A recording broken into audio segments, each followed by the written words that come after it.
Del cuarto Congreso Iberoamericano de Orientación. En principio les damos la bienvenida y les agradecemos por estar acompañándonos del otro lado. Esta conferencia se titula Fundamentos Conceptuales de la Orientación Universitaria. Tengo el agrado de presentarles a la doctora Karina Santiviago, quien llevará a cabo la conferencia. Es licenciada en Psicología de la Facultad de Psicología UDELAR, Magíster en Psicología y Educación de la Facultad de Psicología UDELAR, doctora en Ciencias de la Educación, Universidad de La Habana, coordinadora y responsable de las líneas de desarrollo del programa de respaldo al aprendizaje, de la Comisión Sectorial de Enseñanza. En este sentido, ha desarrollado aportes teóricos y metodológicos a estrategias y políticas educativas que promueven la continuidad,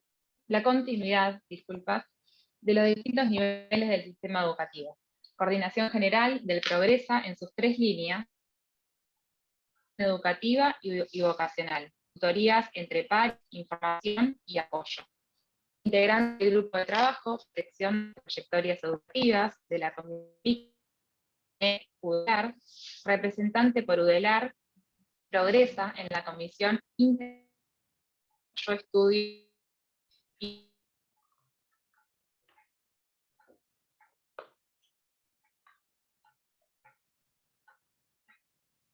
¿Ustedes se escuchan? No. Agostina, no se te escucha. La última parte no se te escuchó. A ver, ¿ahí me escuchan? Ahora sí. ¿En dónde quedamos? Integrante de... Representante por UDELAR en la Comisión Interinstitucional. Ahí estabas. Bien. Representante por UDELAR, Progresa en la Comisión Interinstitucional del programa Yo Estudio y Trabajo, integra la mesa coordinadora de la Red de Orientadores del Uruguay. Antes de darle la palabra a Karina, quería comentarles a todos los que nos están acompañando que pueden dejar sus consultas, comentarios en el chat y al finalizar la conferencia los vamos a ir retomando. Bárbaro. Karina. Bueno, muy bien, muchas gracias. Un gusto estar acá con ustedes después de haber solucionado estos problemas técnicos. Yo voy a hablar, como dijo Agustina, sobre los fundamentos conceptuales de la orientación universitaria en Uruguay. Y para eso lo primero que me parece importante es poder contextualizar un poco la universidad, que es el contexto donde se despliega la orientación en la Universidad de la República, UDELAR. Es la mayor institución de educación superior de nuestro país. Es pública, cogobernada, gratuita y sin ningún tipo de restricción para el ingreso. Cogobernada por los tres órdenes, que son los estudiantes, los docentes y los egresados. Es una macro universidad, congrega el 80% de los y las estudiantes y lidera en temas de investigación e innovación. La orientación en la universidad se centraliza a través del programa de respaldo al aprendizaje, Progresa, que es un programa que se creó en el año 2007, que tuvo como objetivo inicial el apoyo a la generación ingresante a la universidad, pero que poco a poco fue ampliando su radio de cobertura y hoy trabaja a lo largo de toda la trayectoria educativa de los preingresantes hasta el ingreso efectivo y con poblaciones vulnerables, como vamos a ver más adelante. Parte del contexto también tiene que ver necesariamente con mencionar la situación que nos tiene hoy en este tipo de congreso virtual, que es relacionada con la crisis sanitaria, la pandemia, que hemos seguido bastante de cerca los debates sobre los pensadores actuales que han analizado y publicado sobre la pandemia, y que si bien existen enfoques bien diferentes sobre, bueno, cuáles fueron las consecuencias que lo originaron, cuáles son las posibles salidas, qué cambios geopolíticos puede traer todo este tema que, bueno, que todavía estamos transitando. Lo que sí hay un acuerdo general es sobre las consecuencias que va a dejar la pandemia, o mejor dicho, que está dejando la pandemia, que yo rescaté o centralicé en tres.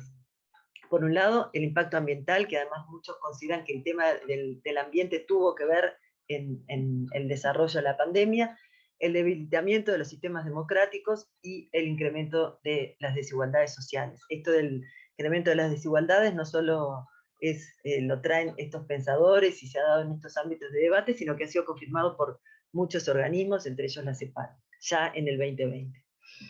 Y en este sentido, yo creo que la orientación está destinada a ocupar un lugar relevante. ¿Por qué? Porque creo que en la actual coyuntura ha quedado demostrado que el conocimiento, ya hace mucho tiempo que el conocimiento se ha transformado en la mayor fuerza de producción, en el diferencial entre países desarrollados y subdesarrollados, o en vía de desarrollo, o como se le quiera llamar. Por lo tanto, la producción de conocimiento es lo que hace a la posibilidad de desarrollo tanto de los sujetos, en lo personal de su vida, como de los colectivos, de las regiones y de los países. Por lo tanto, las instituciones de educación superior están destinadas a cumplir un papel relevante. Y ahí es donde pienso que la orientación debe estar articulada a la construcción de proyectos que tengan como eje la educación en general y la educación superior en particular.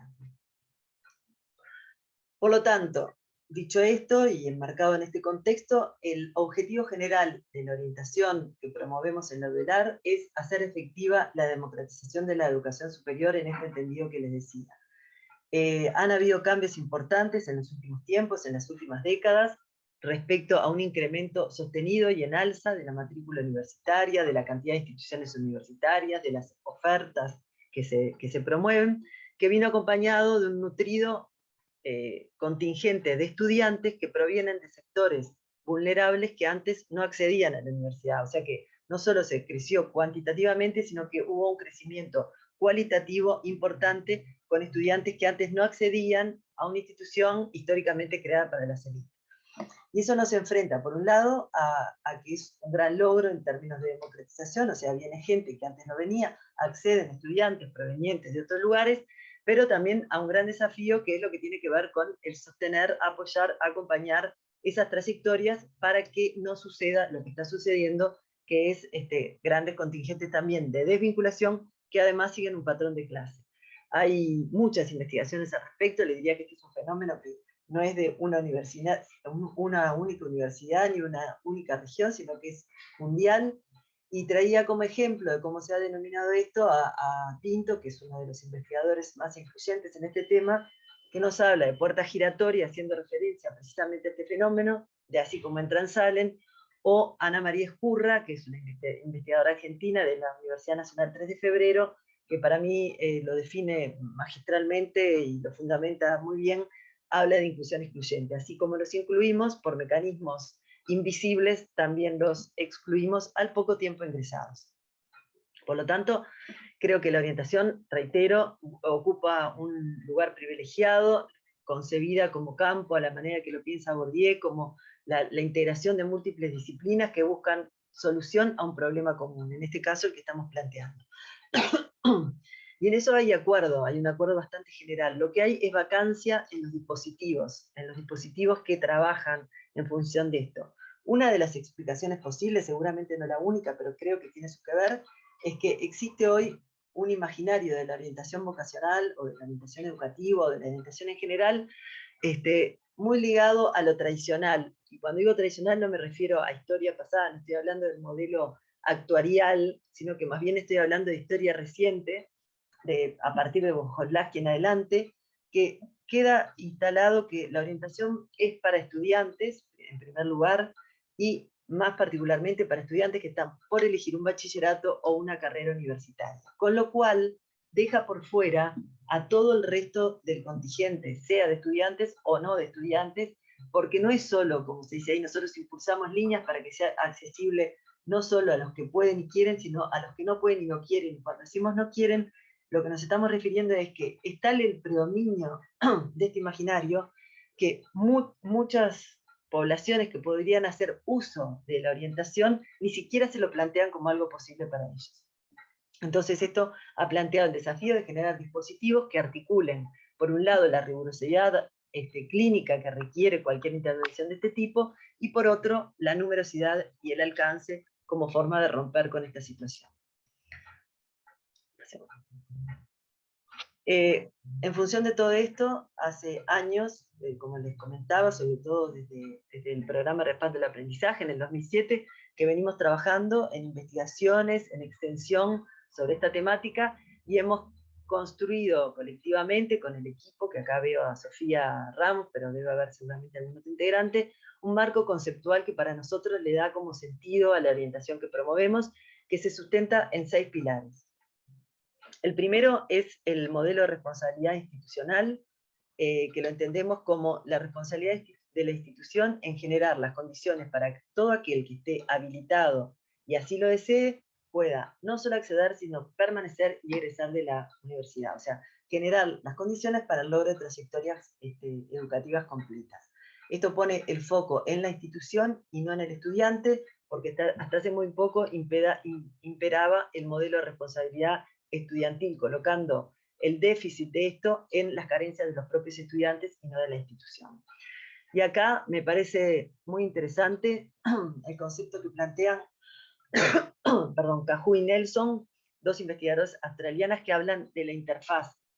La interfaz entendida como o sea, ellas plantean que en términos de permanencia y egreso, o sea, de buena experiencia estudiantil, hablan de éxito. Nosotros no hablamos de éxito, pero va a aparecer acá, porque hay algunas citas textuales, que en términos de trayectorias completas, lo más importante es la interacción entre la institución y sus prácticas, y el estudiante y sus antecedentes y su procedencia social y sus características. O sea, ahí es donde para ella se juega el éxito, ¿no?, de estos estudiantes. Y afirman, acá me tapa el cuadrito se requiere precaución al suponer que factores preexistentes como el estatus socioeconómico o los puntajes de ingreso son la razón de menor éxito de los individuos y del grupo en su conjunto. Si bien esas características del alumnado pueden ser factores predictivos, la relación entre ellas y la finalización estudiantil no es causal de modo directo, es decir, el estatus económico, la etnicidad o los puntajes de ingreso no son la causa o éxito de su fracaso. Reitero que no hablamos de éxito o fracaso, pero creo que ilustra este concepto de la interfaz como lo predominante. Y por su parte, George Koo de Estados Unidos nos dice que lo que los alumnos traen a la educación superior o donde estudian importa menos para su éxito y desarrollo que lo que hacen durante su tiempo como estudiantes. O sea, vuelven a poner el hincapié en la interacción. O sea, no es que sea solo responsabilidad de la institución ni solo responsabilidad del estudiante, sino que se da en esa interacción. Ahora, ¿quién es responsable de generar para que esa interacción sea positiva? Definitivamente la institución. Y ahí, no Koo, sino Caju y Nelson nos plantea 4 constructos, lo denominan ellas, que ofician como mediadores para que esa interacción sea positiva. Y nos hablan de la autoeficacia, que es la percepción del estudiante sobre sus propias capacidades, sobre su capacidad de cumplir y realizar sus tareas. La pertenencia a la institución, al sentirse parte de, incluido en. El bienestar relativo a cómo vive esa experiencia, y las emociones. Con respecto a las emociones, comentarles que además de estar de acuerdo en los 4 constructos, nosotros en el 2020, cuando pasamos al dispositivo virtual, en el primer semestre se hizo una encuesta a todos los estudiantes, en donde, entre otras cosas, se preguntaba cuáles eran las principales dificultades que habían tenido para continuar su trayectoria en esta nueva modalidad. Las dos principales dificultades que mencionan son la afectación emocional, con todo lo que pueden imaginarse que entra allí, depresión, incertidumbre, miedo, etc., y las dificultades para relacionarse con sus pares y con sus docentes. El segundo pilar lo constituye el capital cultural, es un concepto acuñado por Bourdieu, que surge de la comprobación empírica de que las carencias económicas son causas insuficientes para explicar las dificultades en las trayectorias educativas de niños y niñas procedentes de clases sociales bajas. Si bien Bourdieu lo trabaja para la escuela, digamos, hay otros autores que hacen lo mismo con el capital cultural relativo a la universidad, entre ellos Berger, que plantea que el capital cultural ocupa un rol fundamental en las oportunidades de éxito de los estudiantes, así como en la permanencia o el abandono de la institución. ¿Por qué? Y bueno, porque tiene que ver con otro de los aspectos clave en términos de trayectoria completa, que es la integración social y académica. Para que la integración social y académica se dé, es necesario que el estudiante pueda integrarse y por lo tanto pueda adaptarse y conocer las lógicas nuevas que le plantea, los desafíos nuevos que le plantea la vida académica y las lógicas de una institución como la universidad. Cuando hay déficit en el capital cultural, por llamarlo de alguna manera, cuando no se conocen esas pautas o cuando no tienen las herramientas como para más fácilmente poder integrarse, obviamente que la integración se da de forma frustrante y muchas veces deriva en desvinculaciones, rezagos y demás. Y Ezcurra agrega algo más a esta investigación, y ella dice que hay un capital cultural esperado por la institución. O sea, la institución espera que el estudiante venga con ese capital cultural que le va a permitir integrarse fácilmente y moverse con facilidad dentro de esta institución. ¿Y qué pasa? Si el estudiante no tiene ese capital cultural esperado, se convierte en enseñanza omitida, porque por un lado la institución espera que lo tenga, pero por otro no lo enseña. Entonces es como un mecanismo bastante perverso. Los convocamos a que vengan, esperamos que tengan ese capital y tampoco se le da las herramientas que le permitan manejarse en ese sentido. El tercer pilar tiene que ver con la construcción de la demanda. La construcción de la demanda es un término que tomamos prestado del psicoanálisis y que implica ir hacia los sujetos. O sea, no esperar que los sujetos vengan, sino ir en busca de ellos. Nosotros hablamos de ventanilla móvil, en oposición a la ventanilla clásica, que es un sujeto ahí esperando que vengan a hacer el trámite del que se trate, sino ir en busca de los sujetos. Y eso nos permite, por un lado, una mayor cobertura porque estás construyendo con el otro, o sea, el poner a disposición el recurso del que se trate, y por otro, acceder a, en el caso de que sean estudiantes, a estudiantes con mayor nivel de vulnerabilidad, porque paradójicamente los estudiantes que más los necesitan son los que en general tienen más dificultades para recurrir a los apoyos, a los recursos. ¿Por qué? Bueno, porque se requiere primero identificar la dificultad, conocer a dónde es que hay que ir a recurrir y después dar el paso y animarse a hacerlo. El cuarto pilar tiene que ver con las redes y los vínculos. Cuando hablamos de redes y vínculos, hacemos mención a los interpersonales y los interinstitucionales. Los vínculos son otro aspecto esencial para la integración social y académica de los estudiantes con estudiantes, de los estudiantes con docentes y con todos los actores que hacen a la institución. Pero si pensamos en un enfoque integral, además tenemos que pensar en la interinstitucionalidad. O sea, por un lado, si estamos hablando del sistema educativo, de articular con los distintos estamentos del sistema educativo, y si estamos hablando de instituciones en general o de problemáticas que exceden a la institución, como problemas de salud, económicos y demás, articular con los organismos competentes en eso. Para nosotros es importante destacar que la interinstitucionalidad tiene que ser, no debería ser genérica. ¿A qué nos referimos? En que hay muchos acuerdos institucionales que quedan en los papeles, sino que debe ser real y oportuno. La participación es el quinto pilar.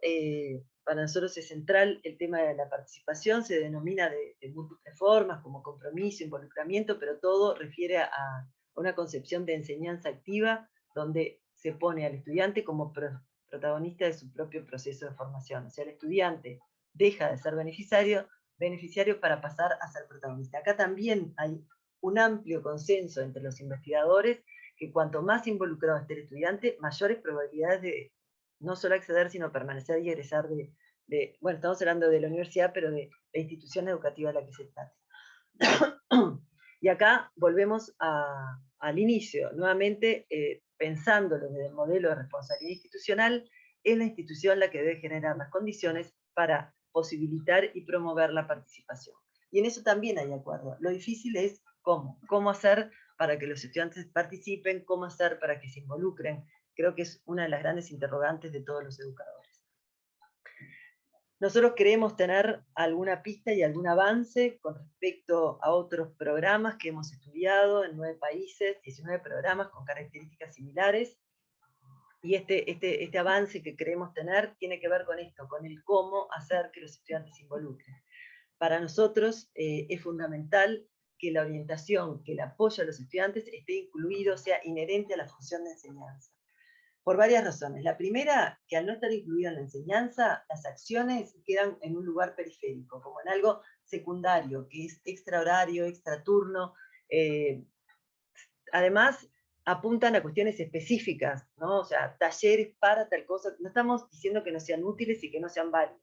Estamos diciendo que eso tiene que ir acompañado del apoyo incluido dentro de la enseñanza. Porque además, hablábamos al inicio, de que estamos ha cambiado el perfil de los estudiantes, ya no hay estudiantes que se dedican de tiempo completo a la universidad, sino que Terigi habla de trayectorias educativas encausadas y no encausadas, ideales y reales, y nosotros compartimos esto. Para poner un ejemplo bien cercano, en la Universidad de la República, más de un 60% de estudiantes trabajan, un 50% son primera generación en su familia. Quiere decir que ya no es aquel estudiante proveniente de padres profesionales que puede dedicarse a estudiar, sino que estos son los estudiantes con los que contamos. Y entonces, estos estudiantes pasan, el tiempo que pasan en la universidad, lo pasan en las actividades curriculares, lo pasan en las materias que tienen que cursar. ¿Ah? Y además, lo que decía hoy, no se centra en la dificultad, en estudiantes con dificultades, sino al ser parte de la propuesta de las materias de la universidad, está destinada a todo el colectivo estudiantil. Pinto nos dice que un programa académico tiene más probabilidades de alcanzar esa posición, ser parte normal de la institución y no periférica, cuando pasa a ser obligatorio como parte de la experiencia del estudiante. En función de todo esto, venimos probando, armando y pensando dispositivos de intervención que nos permitan cubrir los distintos pilares conceptuales, o sea, cómo bajar los pilares conceptuales a la práctica misma. De esta forma tenemos dispositivos de intervención más clásicos, relativos a, por ejemplo, los espacios de consulta y orientación, que son espacios personalizados, donde los estudiantes pueden recurrir, y cuando digo pueden recurrir, no es que lo ponga en la ventanilla móvil, porque muchos de esos recurren porque nosotros salimos a buscarlo, pero bueno, es un espacio individual donde pueden consultar, abierto a todos, gratuito, a veces focalizamos en enseñanza media, en enseñanza superior, tenemos muchas derivaciones de otros organismos prestadores de becas, hay como toda una red que trabaja en función de esto, los talleres de orientación educativa y vocacional, que también lo hacemos en articulación con el Ministerio de Desarrollo Social, el Instituto Nacional de la Juventud, los organismos que entienden las autoridades de educación media, o sea, lo articulamos con distintos organismos que trabajan con estos estudiantes. Talleres temáticos, que es algo que surgió con la pandemia porque veíamos que había muchos temas recurrentes que salían en los distintos dispositivos de intervención y que requerían de mayor multiplicidad. Entonces, convocamos a talleres con temáticas específicas como lectura y escritura académica, como el tema de la migración, porque tenemos un gran contingente de estudiantes que son migrantes, el tema de la ansiedad y el estrés, la depresión, la oratoria, y bueno, este fue un dispositivo que probamos con bastante buenos resultados. Y por último, en el 2020, a raíz de esta encuesta que les comentaba, que se encontraban como principal dificultad la afectación emocional, se crea el espacio psicológico virtual, que es un espacio, como le dice el nombre, psicológico, que trabaja en forma grupal e individual, a la manera de corredor terapéutico, no son grupos cerrados, sino que entran y salen, que la primera acción de este grupo fue acceder a los listados de estudiantes que pidieron becas, no que las tuvieron, sino que pidieron becas como manera de focalizar en estudiantes en situación de vulnerabilidad y en los estudiantes de ingreso, porque no nos olvidemos que los del 2020 quizá con suerte pisaron alguna vez una facultad, pero los del 2021 no la habían pisado nunca. Entonces hacer foco en estudiantes en situación de vulnerabilidad y en la generación de ingreso.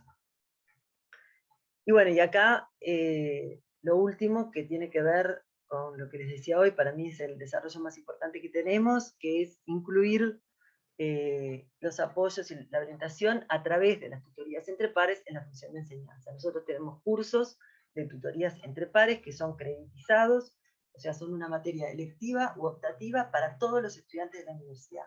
Se organizan en un módulo teórico, que es de formación, que trata, bueno, el rol del tutor, técnica de trabajo en grupo, la escucha y demás, y un módulo práctico que es el trabajo mismo del tutor con la población o con el problema que haya elegido, porque ahora van a ver que lo tenemos según problemáticas o poblaciones específicas.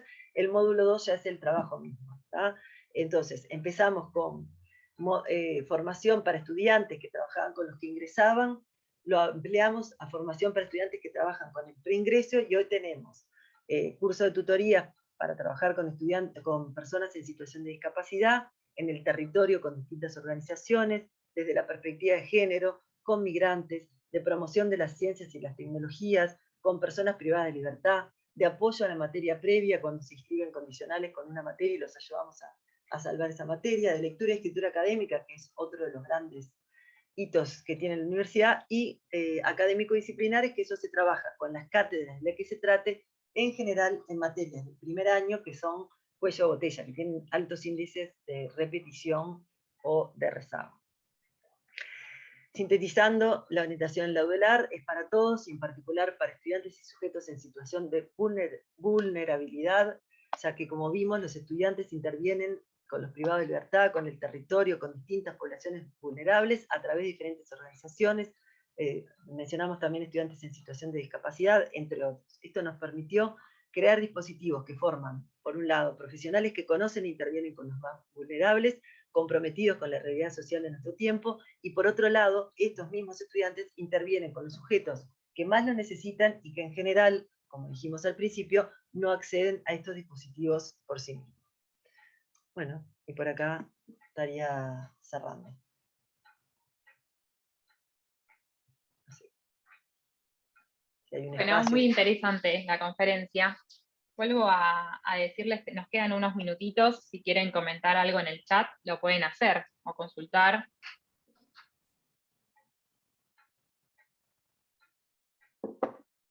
El tiempo lo cumplimos casi con exactitud. Perfecto, el tiempo perfecto.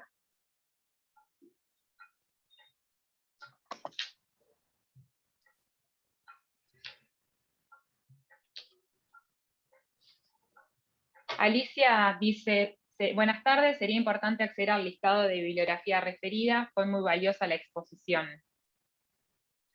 Sí, creo que lo tenía en la última diapositiva, pero igual si no se los mando. No sé, Todos Sofía. agradecen y dicen que estuvo excelente la conferencia. Bueno, muy bien.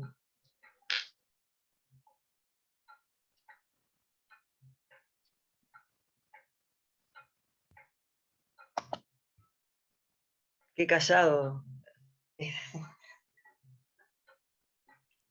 Muy interesante la ponencia, sin dudas, son grandes los desafíos cuando la población es masiva y heterogénea, dice Natalia.